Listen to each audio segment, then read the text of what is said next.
EVS Class 4 Chapter 9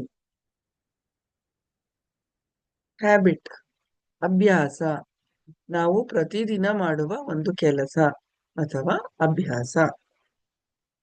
food ಆಹಾರ ನಾವು ಬದುಕಲು ಮತ್ತು ಬೆಳೆಯಲು ತಿನ್ನುವ ಆಹಾರ. ಟೈಮ್ ಸಮಯ ಒಂದು ಕ್ಷಣ, ಗಂಟೆ ಅಥವಾ ದಿನ. ಮಾರ್ನಿಂಗ್ ಬೆಳಿಗ್ಗೆ, ದಿನದ ಮೊದಲ ಭಾಗ. ಆಫ್ಟರ್ನೂನ್ ಮಧ್ಯಾಹ್ನ, ಸೂರ್ಯನು ನೆತ್ತಿ ಮೇಲೆ ಇದ್ದಾಗ ಬಂದಾಗ. ಈವ್ನಿಂಗ್ ಸಂಜೆ ಅಥವಾ ಸಾಯಂಕಾಲ, ದಿನದ ಕೊನೆಯ ಭಾಗ. ಪ್ಲೇಟ್ ತಟ್ಟೆ, ಊಟ ಮಾಡಲು ಅಥವಾ ಏನನ್ನಾದರೂ ತಿನ್ನಲು ಉಪಯೋಗಿಸುವ ತಟ್ಟೆ. ಸ್ಪೂನ್ ಚಮಚ. ಬಾಡಿ ಶರೀರ, ದೇಹ, ನಿಮ್ಮ ಸಂಪೂರ್ಣ ಶರೀರ ಅಥವಾ ಮೈ. ಎನರ್ಜಿ ಶಕ್ತಿ. ಫ್ಯಾಮಿಲಿ ಕುಟುಂಬ.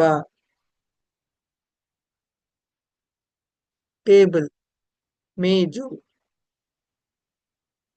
ಊಟ ಮಾಡಲು ಅಥವಾ ವಸ್ತುಗಳನ್ನು ಇಡಲು. ಗುಡ್ ಒಳ್ಳೆಯದು, ಚೆನ್ನಾಗಿರೋದು, ಉತ್ತಮವಾಗಿರೋದು. ಹೆಲ್ದಿ ಆರೋಗ್ಯವಾಗಿರೋದು, ಕಾಯಿಲೆ ಇಲ್ಲದೆ ಇರೋದು. ಕ್ಲೀನ್ ಶುಚಿಯಾಗಿರೋದು, ಕೊಳಕು ಇಲ್ಲದೆ ಇರೋದು.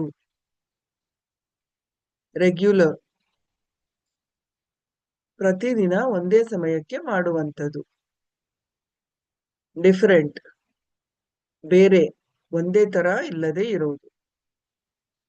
ಲಿಟಲ್ ಸಣ್ಣ, ಸ್ವಲ್ಪ. ಈಟ್ ಆಹಾರ ತಿನ್ನುವುದು. ಡ್ರಿಂಕ್ ಕುಡಿಯುವುದು. ವಾಶ್ ತೊಳೆಯುವುದು, ನೀರು ಮತ್ತು ಸಾಬೂನಿನಿಂದ ತೊಳೆಯುವುದು. ಸಿಟ್ ಕುಳಿತುಕೊಳ್ಳುವುದು. ಟೇಕ್ ತೆಗೆದುಕೊಳ್ಳುವುದು. ಶೇರ್ ಹಂಚಿಕೊಳ್ಳುವುದು, ಬೇರೆಯವರಿಗೆ ನಿಮ್ಮ ಹತ್ತಿರ ಇರುವುದನ್ನು ಕೊಡುವುದು. ಲೈಕ್ ಇಷ್ಟಪಡುವುದು. Thank you.